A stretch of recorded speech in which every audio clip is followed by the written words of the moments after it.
নমস্কার প্রিয় রাজ্যবাসী। রাজ্যের সাম্প্রতিক বিধ্বংসী বন্যায় আপামর রাজ্যবাসী মারাত্মকভাবে ক্ষতিগ্রস্ত।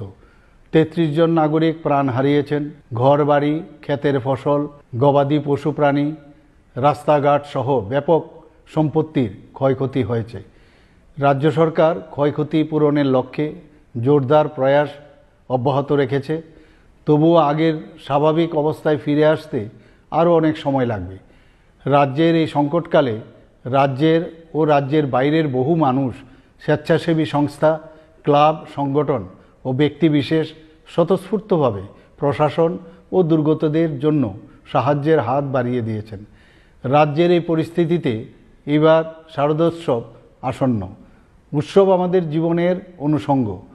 উৎসবে আনন্দ স্বাভাবিক, কিন্তু সেই আনন্দ যাতে অন্য কারোর নিরানন্দের কারণ না হয়, সেই দিকে আমাদের সকলের লক্ষ্য রাখতে হবে। এবারের এই বন্যা পরবর্তী পরিস্থিতিতে আমাদের সকলের উচিত মানবিক ও সামাজিক দায়বদ্ধতা নিয়ে বিপন্ন মানুষের পাশে দাঁড়ানো। তাই রাজ্যের বন্যা পরিস্থিতিকে বিবেচনা করে এই বছর পুজোর চাঁদা আদায়ের ক্ষেত্রে কোনো প্রকার জোর জবরদস্তি না করতে আমি ক্লাব, সংস্থা ও সার্বজনীন পুজো আয়োজকদের কাছে অনুরোধ জানাচ্ছি। পাশাপাশি রাস্তায় যানবাহন থামিয়ে চাঁদা আদায় না করার জন্য আমি পুজো আয়োজকদের কাছে আবেদন জানাচ্ছি।